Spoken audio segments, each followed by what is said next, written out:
हजरत लुकमान और एक गधे का वाकया। हजरत लुकमान का एक गधे के साथ होने वाला वाकया जो आपको हैरान कर देगा। क्या गधा भी हिकमत सिखा सकता है? यह वाकया न सिर्फ दिलचस्प है बल्कि जिंदगी के अहम असबाक भी देता है। हजरत लुकमान और गधा। बिस्मिल्लाहिर्रहमानिर्रहीम। अस्सलामु अलैकुम रहमतुल्लाहि व बरकातुहू। नाज़रीन, हजरत लुकमान रहमतुल्लाह अलैह की शख्सियत एक ऐसी मिसाल है जिससे इंसानियत को हमेशा रहनुमाई हासिल हुई। आप एक अजीम हकीम, दाना और मुस्लिह थे जिनकी हिकमतों और नसीहतों को आज भी सुनना और अमल करना हमारे लिए बाइस फख्र है। हजरत लुकमान का जिक्र कुरान मजीद में भी आया है, जहां अल्लाह ताला ने आपको हिकमत और दानिश से नवाजा और आपकी जिंदगी के बाज़ वाक़यात को बतौर दर्स बयान किया। हजरत लुकमान का शुमार उन लोगों में होता है जो बहुत कम उम्री में हिकमत और दानाई की बुलंद तरीन सतह तक पहुंचे। आपके इल्म का ये राज था कि आपने हमेशा अल्लाह की रजा को मद्देनजर रखा और जिंदगी के हर मामले में अदल, सब्र और हिकमत को अपनाया। आपकी जिंदगी का एक मशहूर वाक़या यह है कि आपने अपने बेटे को जो नसीहत की वो आज भी हमारे लिए कीमती खजाना है।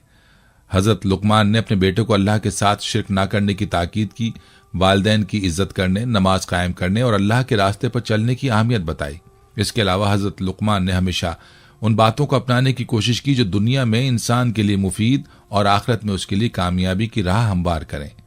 आपकी ये हिकमत दानिश इस बात को वाज़ेह करती है कि हिकमत सिर्फ इल्म में नहीं बल्कि अमल में भी होती है।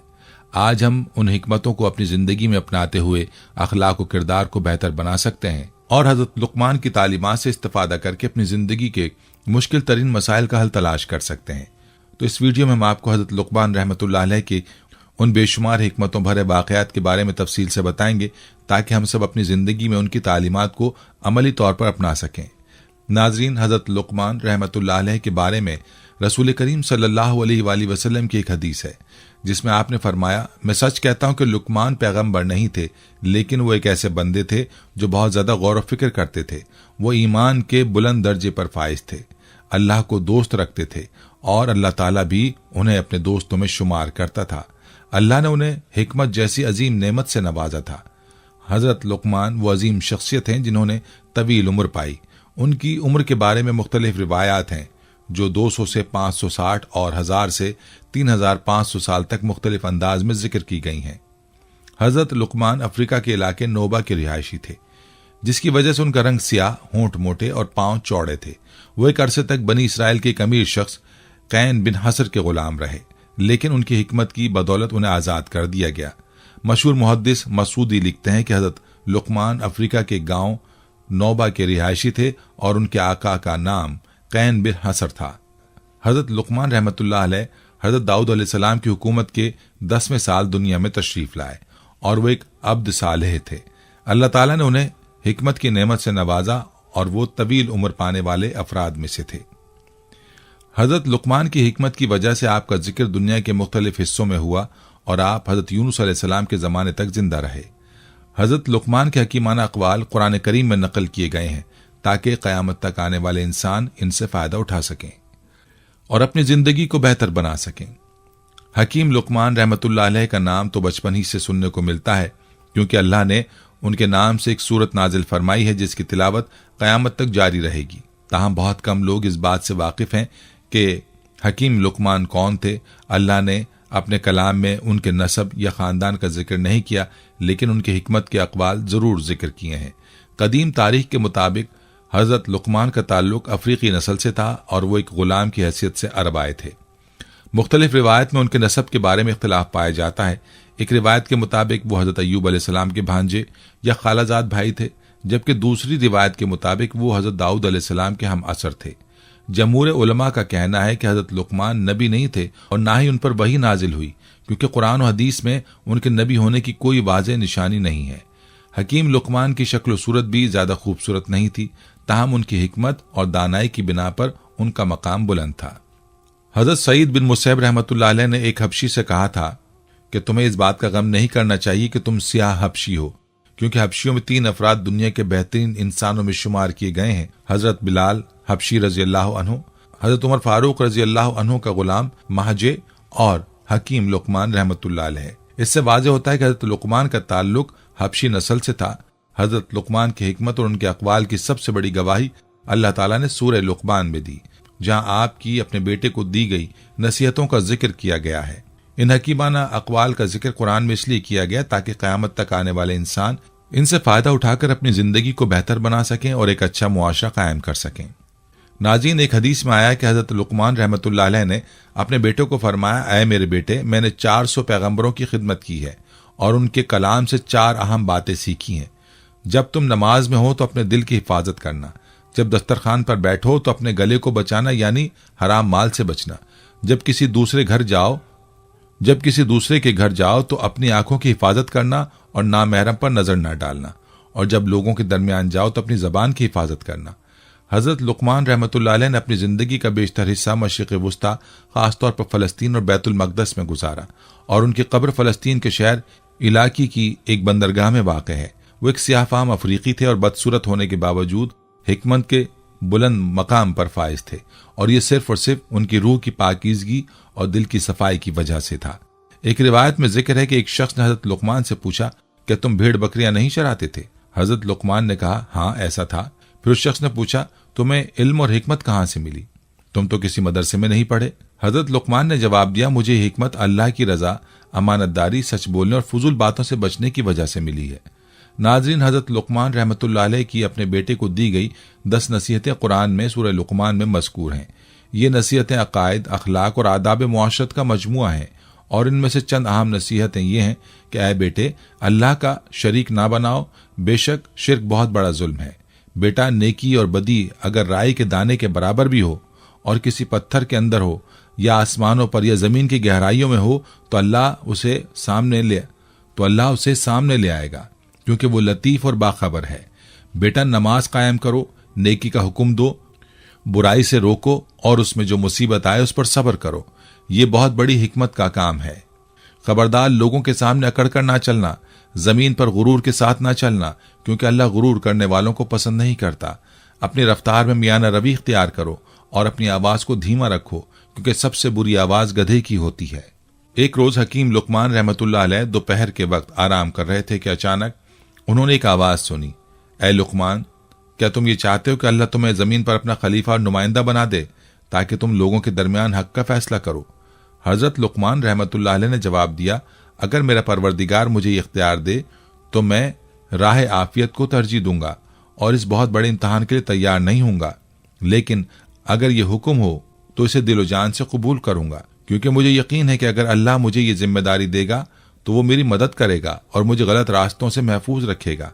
फरिश्तों ने हकीम लुक़मान रहमतुल्लाह अलैह से पूछा, तुम कज़ावत की जिम्मेदारी क्यों कबूल नहीं करते? हजरत लुक़मान ने कहा, लोगों के दरमियान फैसला करना एक सख्त जिम्मेदारी है और इसमें जुल्म और सितम के आसार होते हैं। अगर अल्लाह इंसान की हिफाजत करे तो वो निजात पाता है, लेकिन अगर वो गलत रास्ते पर चल निकले तो वो जन्नत के रास्ते से मुनहरिफ हो जाता है। जो शख्स दुनिया में सर झुकाए और आखिरत में सर बुलंद हो, वो दुनिया में बुलंद सर वाले से कहीं बेहतर है। हजरत लुक़मान की इस हिकमत से फरिश्ते हैरान रह गए और उसके बाद हजरत लुक़मान गहरी नींद सो गए। अल्लाह ताला ने उनके दिल में हिकमत का नूर रोशन किया। जब हजरत लुक़मान रहमतुल्लाह अलैह बेदार हुए तो उनकी ज़बान से हिकमत के मोती फूटने लगे और वो हजरत दाऊद अलैहिस्सलाम की मदद करने के लिए हिकमत की रोशनी फराहम करने लगे। हजरत दाऊद अलैहिस्सलाम ने फरमाया, ए लुक़मान, तुम्हें खुशखबरी हो कि तुम्हें हिकमत अता की गई है। नाज़रीन, आज हम आपको हजरत लुक़मान अलैहिस्सलाम की ज़िंदगी के कुछ अहम वाक़यात और हिकमतें सुनाएंगे, जिनमें हर एक के लिए कीमती सबक और नसीहत मौजूद है। एक दफ़ा एक मालदार शख्स जो कि ख्वाहिशात में डूबा हुआ था, एक चश्मे के किनारे बैठा था और जुआ खेल रहा था। उसने शर्त रखी कि जो भी हार जाएगा वो या तो इस चश्मे का सारा पानी पी लेगा या अपनी बीवी और माल दौलत जीतने वाले के हवाले कर देगा। उस मालदार शख्स ने जुआ हार दिया और जीतने वाले शख्स ने उससे उसकी बीवी और माल दौलत मांग ली। अब वो शख्स बहुत मुश्किल में था। उसने हजरत लुक़मान अलैहिस्सलाम से मदद की दरख्वास्त की और कहा कि वो इस मुश्किल से उसे निजात दिलाएं। हजरत लुक़मान रहमतुल्लाह अलैह ने उससे कहा कि मैं तुम्हें एक शर्त पर इससे निजात दिलाऊंगा। वो शर्त ये थी कि उस शख्स को जुआ खेलना छोड़ना होगा। मालदार शख्स ने उसकी शर्त कबूल कर ली। फिर हजरत लुक़मान ने उससे कहा कि जब वो जीतने वाला शख्स तुमसे इस शर्त को मांगने आए तो तुम उसे यूं जवाब देना, अगर वो पानी जिसकी बात कर रहा है वो कल इस नदी में था तो उसे ले आओ ताकि मैं पीऊं, और अगर वो पानी वो है जो इस वक्त मौजूद है तो तुम चश्मे का मुंह बंद कर दो ताकि बाकी पानी में पी सकूं, और अगर वो पानी जो मांग रहा है वो आइंदा नदी में आएगा तो सब्र से काम लो, क्योंकि वो अभी तक नहीं आया। जब मालदार शख्स ने जुआ जीतने वाले से यही बातें की तो उसके पास उसका कोई जवाब न था और वो खामोश हो गया। उस वाक़े के बाद हकीम लुकमान की हिकमत लोगों के सामने आई और उन्हें पहचाना गया। तारीखी रिवायत के मुताबिक वो मालदार शख्स हज़रत लुकमान का आका कैन था, जिसने 30 मिस्काल सोने के एवज हज़रत लुकमान को गुलाम बनाया था। इस वाक़े के बाद कीन ने हज़रत लुकमान को आज़ाद कर दिया। एक और वाक़े में हज़रत लुकमान रहमतुल्लाह अलैह के आका ने उनसे कहा कि एक भेड़ ज़िबा करो और उसके 2 बेहतरीन आज़ा मेरे लिए पकाओ। हज़रत लुकमान रहमतुल्लाह अलैह ने भेड़ ज़िबा की और उसका दिल और ज़ुबान निकाल कर पकाई और आका के सामने पेश कर दी। अगले दिन आका ने फिर कहा कि अब ऐसी भेड़ के 2 बदतरीन आज़ा पकाओ। हज़रत लुकमान रहमतुल्लाह अलैह ने फिर वही दिल और ज़बान पका कर पेश कर दिए। आका ने पूछा, मैंने तुमसे कहा था कि बेहतरीन आज़ा पकाओ और तुमने दिल और ज़बान पकाई, फिर मैंने बदतरीन आज़ा का हुक्म दिया, फिर तुमने वही दिल और ज़बान पकाई, इसकी वजह क्या है? हज़रत लुकमान रहमतुल्लाह अलैह ने जवाब दिया, अगर ये दोनों आज़ा पाक हों तो एक बेहतरीन आज़ा हैं, और अगर ये गुनाह और पलीदी से भर जाए तो ये बदतरीन है। ये वाक़या हज़रत लुकमान की हिकमत और उनके किरदार की अक्कासी करता है। जहां उनके दिल और ज़बान की सफाई को ही हकीकतन बेहतरीन और बदतरीन करार दिया गया। एक दिन हज़रत लुकमान के आका बैतुल खिला में गए और काफ़ी देर तक वापस नहीं आए। हज़रत लुकमान रहमतुल्लाह अलैह ने बुलंद आवाज़ से कहा, ज़्यादा देर तक बैतुल खिला में बैठना जिगर के दर्द और बवासीर का सबब बन सकता है, और बैतुल खिला की आलूदा हरारत दिमाग में जज्ब होकर मसाइल पैदा करती है, इसलिए एतदाल से काम लेकर बाहर आ जाना चाहिए। बाद में हज़रत लुकमान की इस नसीहत को बैतुल खिला के दरवाजे पर लिख दिया गया ताकि दूसरों को भी ये बात समझ में आ जाए। हज़रत लुकमान रहमतुल्लाह अलैह के आका के पास बहुत से बागात और गुलाम थे। हज़रत लुकमान भी उन गुलामों में शामिल थे, लेकिन आका जो ज़ाहिरी तौर पर सोचने वाले थे उन्हें अक्सर सर्द और मामूली कामों जैसे झाड़ू देने के लिए लगा देते थे, जबकि दीगर सफ़ेद चमकते गुलामों को बागात में फल तोड़ने जैसे अहम काम दिए जाते थे। इस तरह हज़रत लुकमान अलैहिस्सलाम को हकीर समझा जाता था, हालांकि वो अपनी सीरत और किरदार में तमाम गुलामों से कहीं ज्यादा बुलंद थे। आका की ये रविश बाकी गुलामों में भी हज़रत लुकमान के बारे में बेकदरी और तौहीन के जज्बात पैदा करने का सबब बनी।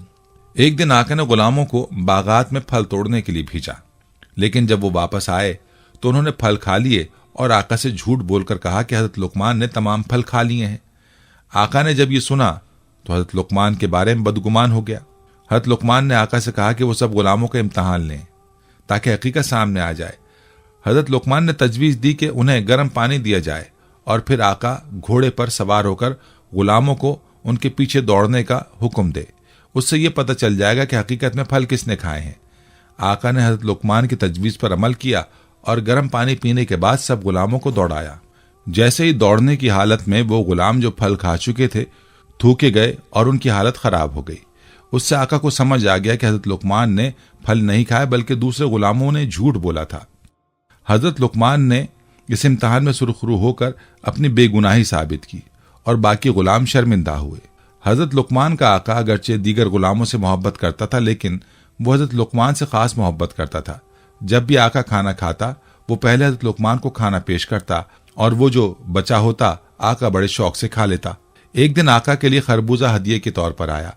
आका ने खरबूजा काट कर हज़रत लुकमान को दिया और लुकमान ने बड़े शौक से उसके मीठे मीठे टुकड़े खाए। जब आका ने देखा कि लुकमान इतनी लज्जत से खा रहे हैं तो उसने बाकी खरबूजा हज़रत लुकमान को दे दिया और खुद एक टुकड़ा रखा। जैसे ही आका ने वो बचा हुआ टुकड़ा खाया उसकी जबान जलने लगी और उसे शदीद कड़वाहट का सामना हुआ। आका ने लुकमान से पूछा कि आपने इतनी कड़वी फांकें कैसे खा ली? हज़रत लुकमान ने जवाब दिया, आपने मुझे सालों तक मीठी और लजीज ग़िज़ाएं दी और आज एक कड़वी चीज़ आ गई तो उस पर शिकायत करने के बजाय हक शनासी और शुक्रगुजारी का तकाजा यही था कि खामोश रहूं। हज़रत लुकमान की यह हिकमत हमें यह सबक सिखाती है कि ज़िंदगी में जब कभी तलखियाँ या मुश्किलात आएँ तो उन पर शिकवा ना करें, बल्कि अल्लाह की नेमतों का शुक्रगुजार हों और उनके दरवाजे से नाशुक्री से बचें। एक दिन हज़रत लुकमान रहमतुल्लाह अलैह ने अपने बेटे को नसीहत की, ऐ मेरे बेटे, लेकिन वो अपनी नसीहत हमेशा ऐ मेरे बेटे के अल्फाज से शुरू करते थे, जिससे ये तासुर मिलता था कि शायद उनका सिर्फ एक बेटा था। तारीख में इस बेटे का नाम बारान दर्ज किया गया है। ताहम हज़रत लुकमान की नसीहतें तमाम औलाद के लिए थीं और ये एक तजर्बेकार खतीब का अंदाज होता है कि वो बड़े अफराद को मुखातिब करके छोटों की तवज्जो हासिल करते हैं और उन्हें अहम बातें सिखाते हैं। हजरत लुकमान रहमतुल्लाह अलैह ने अपने बेटे से कहा, बेटे, अपने दिल को लोगों की पसंद और नापसंद से वाबस्ता ना करो, क्योंकि ऐसी कोई चीज इंसान के काबू में नहीं आती, चाहे वो जितनी भी कोशिश करे। बेटे ने कहा, अब्बाजान, मुझे इस बात को बेहतर तौर पर समझाने के लिए कोई अमली मिसाल दें। हजरत लुकमान ने फरमाया, अच्छा, उठो और घर से बाहर चलो ताकि मैं तुम्हें सबक समझा सकूं। हजरत लुकमान और उनके बेटे घर से बाहर निकले। उनके साथ एक गधा भी था। हकीम लुकमान उस पर सवार हो गए और उनका बेटा पैदल चल रहा था। जब वो एक गुरोह के करीब पहुंचे तो लोगों ने यह मंजर देखा और कहा, यह बूढ़ा कितना बेरहम है कि खुद तो गधे पर सवार है और उसका बेटा पीछे पीछे पैदल चल रहा है। हजरत लुकमान ने अपने बेटे से कहा, क्या तुमने इनकी बातें सुनी? बेटे ने कहा, जी हाँ। हजरत लुकमान ने फरमाया, अब मैं पैदल चलूंगा और तुम गधे पर सवार हो जाओ। चंद कदम चलने के बाद हजरत लुकमान और उनका बेटा एक और गुरोह के पास पहुंचे, जिन्होंने कहा, ये दोनों कितने बदतरबियत हैं। बाप को चाहिए था कि वो गधे पर सवार होते और बेटे को पैदल चलने का नहीं कहते। बेटे को चाहिए था कि वो अपने बूढ़े वालिद पर रहम करता और उसे गधे पर सवार होने देता। हजरत लुकमान ने अपने बेटे से कहा, क्या तुमने इनकी बातें सुनी? बेटे ने कहा, जी हाँ। हजरत लुकमान ने फरमाया, अब हम दोनों गधे पर सवार होते हैं। दोनों गधे पर सवार हो गए और चलते हुए एक और गुरोह के पास पहुंचे, जिन्होंने कहा, दोनों बेरहम है। दोनों सवार होकर बेजबान जानवर पर सवार हैं और इस पर इतना वजन डाला हुआ है कि इसकी कमर टूट सकती है। बेहतर था कि एक सवार होता और दूसरा पैदल चलता। हजरत लुकमान ने बेटे से पूछा, क्या तुमने इनकी बातें सुनी? बेटे ने कहा, जी हाँ। हकीम लुकमान ने फरमाया, अब हम दोनों गधे के पीछे पीछे पैदल चलते हैं। अब दोनों गधे से उतरकर पीछे पीछे चलने लगे। जल्दी एक और गुरोह के पास पहुंचे, जिन्होंने कहा, ये दोनों जाहिल हैं, सवारी के होते हुए पैदल चल रहे हैं और जानवर को खाली छोड़ा हुआ है। लुकमान अलैहिस्सलाम ने अपने बेटे से कहा, क्या तुमने इन लोगों की बातें सुनी? बेटे ने कहा, जी हाँ। हजरत लुकमान ने फरमाया, अब क्या हम लोगों को खुश करने के लिए और कुछ कर सकते हैं? आखिरकार हजरत लुकमान ने अपने बेटे को यह बात समझाई कि जब तक आप लोगों को खुश करने की कोशिश करते रहेंगे, आप कभी भी कामयाब नहीं हो सकते। इसलिए खुदा की रजा और खुशनुदी को अपना मकसद बनाओ ताकि तुम दुनिया और आखिरत में कामयाब हो सको। रिवायत में है कि एक दिन लुकमान रहमतुल्लाह अलैह ने अपने बेटे को 3 अहम नसीहतें की और कहा, बेटे, इन 3 नसीहतों को अपनी याददाश्त में महफूज रखो और इन पर अमल करो। सबसे पहली बात यह है कि अपना राज अपनी बीवी से ना कहो। दूसरी बात यह है कि हुकूमती एहलकारों से दोस्ती ना रखो और तीसरी बात यह है कि किसी नए और मालदार शख्स से कर्ज ना लो। जब हजरत लुकमान दुनिया से रुखसत हो गए तो उनके बेटे ने इन नसीहतों को आजमाना शुरू किया ताकि ये समझ सके कि इन बातों को मानने से क्या नुकसान हो सकता है। उसने एक गोश्तफन ज़िबा किया और उसकी लाश को बोरी में डालकर घर ले आया। फिर उस बोरी को पलंग के नीचे दफन कर दिया और अपनी बीवी से कहा कि मेरे एक दुश्मन को मैंने कत्ल करके यहाँ दफन कर दिया है, इस राज को छुपाना और किसी को ना बताना। उसके बाद उसने अपने मोहल्ले के एक हुकूमती एहलकार से दोस्ती कर ली और रोजाना उसे दावत देता रहा। एक नया मालदार नौजवान भी था जिसने मेहनत करके दौलत कमाई थी। हजरत लुकमान के बेटे ने उससे कुछ दिरहम कर्ज लिए और उन्हें घर में छुपा कर रख लिया। कुछ दिनों बाद लुकमान के बेटे का अपनी बीवी से झगड़ा हो गया। उसने बुलंद आवाज में कहा, ऐ खूनरेज औरत, तुमने एक बेगुनाह शख्स को कत्ल करके दफन कर रखा है और अब मुझे भी मारने की कोशिश कर रही हो। यह आवाज हुकूमती एहलकार के कानों तक पहुंची, जो हजरत लुकमान के बेटे का दोस्त बन चुका था।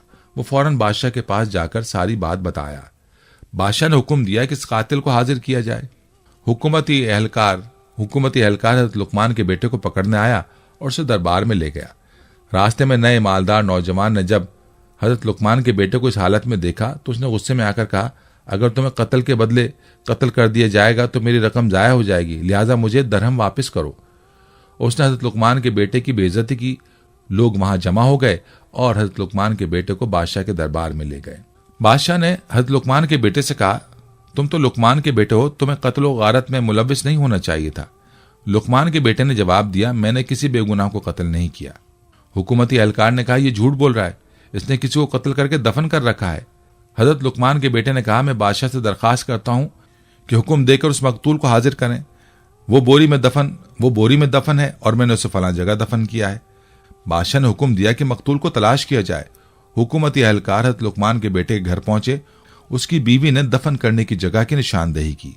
सबसे वहां से एक बोरी निकाली गई जिसमें गोस्फन का लाशा था। जब बोरी खोली गई तो सब लोग हैरान रह गए।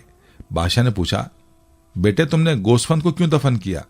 हजरत लुकमान के बेटे ने कहा, मेरे वालिद ने मुझे नसीहत की थी कि अपना राज अपनी बीवी से ना कहना, हुकूमती एहलकारों से दोस्ती ना करना और नए मालदार से कर्ज ना लेना। मैंने इन नसीहतों को आजमाया और अब मैं समझ गया हूं कि मेरे वालिद की बातें हकीकत पर मबनी थीं। उसके बाद हजरत लुकमान के बेटे ने उन नसीहतों को दूसरों के सामने बयान किया और कहा, जो शख्स इन बातों पर अमल करेगा उसकी दुनिया और आखिरत की कामयाबी मुमकिन है। हजरत लुकमान ने अपने बेटे को जो हिकमत की नसीहतें की वो न सिर्फ उस वक्त के हालात के लिए मुफीद थीं बल्कि हर दौर और हर जमाने के इंसान के लिए एक रहनुमाई का खजाना है। उन नसीहतों में जिंदगी के मुख्तलिफ पहलुओं के बारे में गहरी बसीरत और सच्चाई मौजूद है जो इंसान को कामयाब, खुशहाल और अखलाकी तौर पर दुरुस्त जिंदगी गुजारने की तरगीब देती है। सबसे पहली नसीहत जो हजरत लुकमान ने अपने बेटे को की वो दुनिया के बारे में थी। हजरत लुकमान ने फरमाया, दुनिया पर भरोसा ना करो क्योंकि उसमें गुनाह और शैतान की मौजूदगी है। दुनिया को अपने लिए कैद खाना समझो ताकि आखिरत में तुम्हें जन्नत नसीब हो। इस नसीहत में हजरत लुकमान ने दुनिया की फानी नौइयत और उसमें मौजूद चैलेंजेस, गुनाह और शैतानी फरेब से खबरदार किया। वो चाहते थे कि उनके बेटे का दिल दुनिया की आर्जियत और फरेब से ना बहले बल्कि वो अपनी आखिरत की तैयारी करे। दुनिया एक आर्जी मकाम है और इसमें इंसानों को बहुत सी आजमाइशों का सामना करना पड़ता है। इसलिए हजरत लुकमान ने दुनिया को कैद खाना समझने की हिदायत दी ताकि इंसान अपनी जिंदगी का मकसद सही तौर पर पहचाने और उसे आखिरत की फलाह की तरफ मोड़ सके। दूसरी नसीहत, बेटे पहाड़ को अपनी जगह से नहीं हिला सकते, इसलिए बिला वजह मुश्किलात और बोझ अपने कांधों पर मत लो। हजरत लुकमान ने इस बात की तरफ इशारा किया कि इंसान को अपने मामलात और मुश्किलात को हिकमत और तदब्बुर के साथ देखना चाहिए। अगर कोई मसला हल नहीं हो सकता तो उसके पीछे ज्यादा जिद्दोजहद करने के बजाय सब्र और सुकून इख्तियार करना चाहिए। इस नसीहत में यह पैगाम दिया गया कि इंसान को उन मसाइल से दूर रहना चाहिए जो उसकी जिंदगी को गैर जरूरी तौर पर पेचीदा बनाए। बेजा फिक्रों और बोझों को अपने दिलो दिमाग में जगह देना इंसान को परेशान कर देता है। लिहाजा हजरत लुकमान ने बेटे को सिखाया कि जिंदगी में तवाज़ुन और सुकून बरकरार रखना जरूरी है। हजरत लुकमान की तीसरी अहम नसीहत थी कि बादशाहों की हमसायगी मत करो क्योंकि वो तुम्हें हलाक कर देंगे। उनकी पैरवी से बचो वरना तुम काफिर हो जाओगे। इस नसीहत में हजरत लुकमान ने हुक्मरानों और ताकतवर लोगों के साथ बेजा ताल्लुकात रखने से मना किया। उनकी पैरवी इंसान को गलत रास्तों पर ले जा सकती है। अगर वो हुक्मरान या ताकतवर लोग अपनी ख्वाहिशात या गलत फैसलों के पीछे चलते हैं तो उनकी पैरवी करने से इंसान का ईमान भी खतरे में पड़ सकता है। हजरत लुकमान ने इस बात को उजागर किया कि इंसान को अपनी ईमानदारी, सच्चाई और अल्लाह के साथ ताल्लुक को तरजीह देनी चाहिए और उन लोगों से बचना चाहिए जो दुनियावी ताकत और मफादात के पीछे चल रहे हों। हजरत लुकमान ने अपने बेटे को यह भी फरमाया कि कमजोरों और हाजतमंदों के साथ रहो और उनके साथ हमदर्दी करो। इस नसीहत में हजरत लुकमान ने इंसानियत की अहमियत और दूसरों के साथ हमदर्दी की बात की। जो लोग दुनिया में कमजोर और मोहताज हैं उनके साथ ताल्लुक रखना, उनकी मदद करना इंसानियत का हिस्सा है। हजरत लुकमान ने अपने बेटे को सिखाया कि किसी इंसान की हालत और हैसियत के मुताबिक उसके साथ हुस्न सुलूक करना जरूरी है और जरूरतमंदों की मदद करना अल्लाह की रजा का सबब बनता है। एक और अहम नसीहत हजरत लुकमान ने यह दी कि अगर तुम्हें क़यामत के बारे में शक है तो नींद से बेदार होने को अपनी हकीकत समझो क्योंकि नींद मौत की मानंद है और बेदार होना क़यामत के बाद की जिंदगी की तरह है। इस नसीहत में हजरत लुकमान ने क़यामत के दिन के बारे में यकीन को मुस्तहकम करने की कोशिश की। उन्होंने फरमाया कि नींद मौत के करीब तरीन चीज है और जब इंसान बेदार होता है तो उसका बेदार होना क़यामत के बाद की हकीकत को समझाने की तरह है। हजरत लुकमान की ये बात हमें इस बात की तरफ मुतवज्जे करती है कि क़यामत का दिन हर इंसान का इंतजार कर रहा है और उस दिन के लिए तैयारी करना हमारी जिंदगी का सबसे अहम मकसद होना चाहिए। हजरत लुकमान ने अपने बेटे को जो हिकमत की बातें की उनका मकसद उसे एक अच्छा मुसलमान, इंसान और मुआशरती फर्द बनाना था। उनकी नसीहतों में दुनिया की फानी नौइयत, अल्लाह की रजा का ताक़ुब, इबादत की अहमियत और अखलाकी अक़दार को मजबूती से कायम रखने की बात की गई थी। नाज़रीन, ये थी हमारी आज की वीडियो। हम उम्मीद करते हैं कि आपको हमारी आज की ये वीडियो ज़रूर पसंद आई होगी। अगर आपको हमारी आज की ये वीडियो पसंद आई है तो आपसे गुजारिश करते हैं कि आप हमारे चैनल को ज़रूर सब्सक्राइब कर लें और साथ ही लगे बेल के बटन को भी प्रेस कर लें ताकि आपके पास हमारी आने वाली मज़ीद मालूमाती वीडियोज़ का नोटिफिकेशन बर वक्त मिलता रहे। सब्सक्राइब के साथ साथ हमारी वीडियोस को लाइक भी करें और अपनी कीमती राय का इजहार कमेंट्स में ज़रूर करें। कमेंट्स में आप अपने सवालात भी हम तक पहुंचा सकते हैं। अल्लाह ताला आपको अपने हिफ्ज़-ओ-मान में रखे। आमीन।